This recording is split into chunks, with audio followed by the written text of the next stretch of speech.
एक एक साधारण सा रेडियो और एक बहुत गहरा आध्यात्मिक अनुभव, इन दोनों में भला क्या कोई समानता हो सकती है? ये सवाल ही अपने आप में बहुत दिलचस्प है। हाँ, क्योंकि हम सबने ये मिसाल तो कहीं ना कहीं सुनी ही है कि वो परमात्मा का संगीत तो हमेशा बज रहा है, बस हमें अपना रेडियो ट्यून करना है। सुनने में कितना सरल लगता है। बिल्कुल। लेकिन आज हमारे पास जो सामग्री है वो इस जानी पहचानी मिसाल के उन हिस्सों पर रोशनी डालती है जिन पर अक्सर बात नहीं होती। सही बात है। सवाल ये नहीं है कि संगीत बज रहा है या नहीं। असली सवाल है उस रेडियो का पावर प्लग कहाँ है, उसे ऑन कौन करेगा, और सबसे जरूरी, हजारों शोर भरे स्टेशनों के बीच वो सही फ्रीक्वेंसी मिलेगी कैसे? बिल्कुल, और यही बात इस विश्लेषण को दिलचस्प बनाती है। अक्सर ऐसी सरल मिसालें हमें एक आरामदायक एहसास तो देती हैं, लेकिन अगर हम स्रोतों की गहराई में जाएं तो पता चलता है कि ये सिर्फ कहानियां नहीं है, ये एक तरह के यूजर मैनुअल्स हैं, और हर मैनुअल में चेतावनियां भी होती हैं। अच्छा। आज की चर्चा इसी पर है कि ये प्रक्रिया सुनने में जितनी आसान लगती है, असल में उतनी सीधी है नहीं। तो चलिए आज इसी पर गहराई से बात करते हैं। हम इस रेडियो की उपमा को परत दर परत खोलेंगे और समझने की कोशिश करेंगे कि वो अनदेखा यूजर मैनुअल असल में क्या कहता है। हाँ, हमारी कोशिश रहेगी कि हम 3 मुख्य पड़ावों को समझें। पहला, वो कनेक्शन मतलब बिजली का स्रोत। दूसरा, ट्यूनिंग की असली चुनौती यानी मन का शोर। और तीसरा, उस प्रक्रिया का हैरान करने वाला नतीजा। तो सबसे पहले उस कमरे की कल्पना करते हैं जिसका जिक्र स्रोत में है। एक कमरा जिसमें हवा में हर तरफ संगीत की तरंगे हैं, एक बेहतरीन सिम्फनी बज रही है, और उसी कमरे में एक बहुत बढ़िया रेडियो सेट रखा है, लेकिन वो बंद है, खामोश। और यहाँ पहली और सबसे जरूरी बात जो स्रोत सामने रखता है वो ये है कि कमी संगीत में नहीं है, वो तो सर्वव्यापी है, हर जगह है। हाँ, समस्या उस यंत्र में है जो उसे पकड़ सकता है, यानी उस रेडियो में। वो तो बस एक डिब्बा है। स्रोत के मुताबिक ये सिर्फ हमारी कमी नहीं, बल्कि एक तरह की डिफॉल्ट सेटिंग है। Default setting. हाँ, हम सब उस बंद रेडियो की तरह ही दुनिया में आते हैं। हमारे अंदर क्षमता तो है, लेकिन हमारा कनेक्शन ऑफ है। तो पहला कदम संगीत बनाना या खोजना नहीं है, बल्कि इस कनेक्शन को स्थापित करना है। ठीक है, तो रेडियो को बिजली चाहिए और सही ट्यूनिंग, ये तो हुई एक मशीन की बात।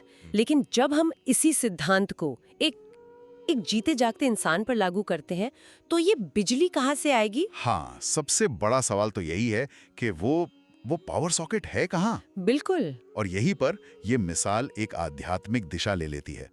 स्रोत इस बारे में बहुत साफ तौर पर बताते हैं। उनके अनुसार ये कनेक्शन गुरु द्वारा दीक्षा की प्रक्रिया के माध्यम से होता है। दीक्षा? हाँ, और यहाँ दीक्षा शब्द का मतलब सिर्फ कोई मंत्र देना या कुछ सिखाना नहीं है। स्रोत इसे एक वास्तविक आध्यात्मिक हस्तांतरण या स्पिरिचुअल ट्रांसमिशन की तरह बताते हैं। मतलब ये सिर्फ ज्ञान देना नहीं है, ये तो एक तरह का एक्टिवेशन है। एक्टिवेशन, आपने बिल्कुल सही शब्द इस्तेमाल किया।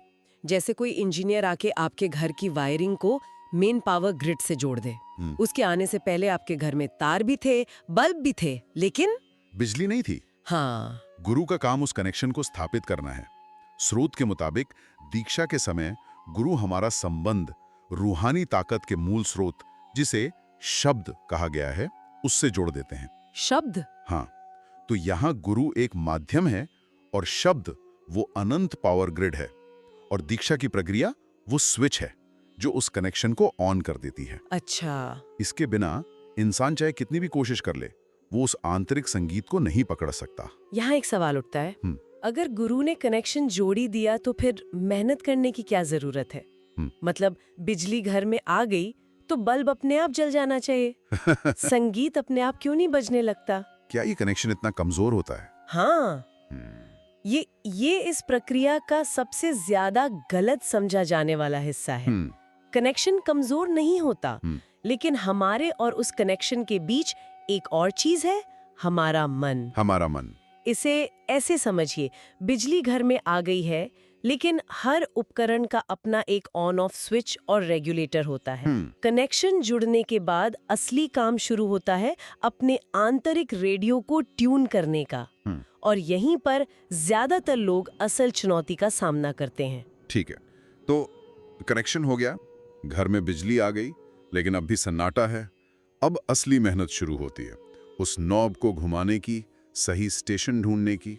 स्रोत इस ट्यूनिंग की प्रक्रिया को क्या नाम देता है? स्रोत इसे भजन अभ्यास या शब्द धुन को सुनने की युक्ति कहते हैं। भजन अभ्यास। हाँ, ये शब्द सुनने में सरल लगते हैं, पर इनका मतलब बहुत गहरा है। ये कोई गाना गाने या बजाने की बात नहीं हो रही है। अच्छा। ये अपने ध्यान को, अपनी चेतना को बाहरी दुनिया से हटाकर अंदर की ओर मोड़ने की प्रक्रिया है। और यहीं पर वो आध्यात्मिक शोर वाली बात आती होगी जिसके बारे में आपने शुरू में इशारा किया था। बिल्कुल। क्योंकि जब हम आंख बंद करके बैठने की कोशिश करते हैं तो कोई दिव्य संगीत नहीं, बल्कि दिन भर की चिंताएं, अधूरे काम, कल की प्लानिंग, इसी का शोर सुनाई देता है। बिल्कुल। और स्रोत में इस बारे में एक तरह की चेतावनी भी दी गई है।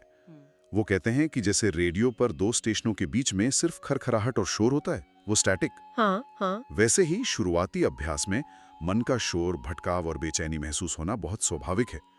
असल चुनौती उस शोर से निराश होकर रेडियो बंद कर देने की नहीं है, बल्कि सब्र के साथ उस नॉब को धीरे धीरे घुमाते रहने की है, हर दिन थोड़ा थोड़ा। लेकिन ये शब्द धुन आखिर है क्या?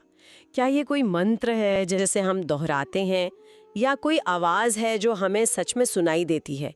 क्योंकि धुन शब्द से तो यही लगता है। ये एक बहुत जरूरी सवाल है और स्रोत इसे साफ करते हैं। ये शब्द ध्वन कानों से सुनने वाली कोई बाहरी आवाज नहीं है। अच्छा। अगर ऐसा होता तो कोई भी हेडफोन लगाकर उसे सुन लेता। ये एक आंतरिक कंपन है, एक वाइब्रेशन। हाँ, कुछ परंपराओं में इसे अनहद नाद या अनस्ट्रक साउंड भी कहा गया है। मतलब वो ध्वनि जो बिना किसी टकराव के पैदा होती है। एकदम सही।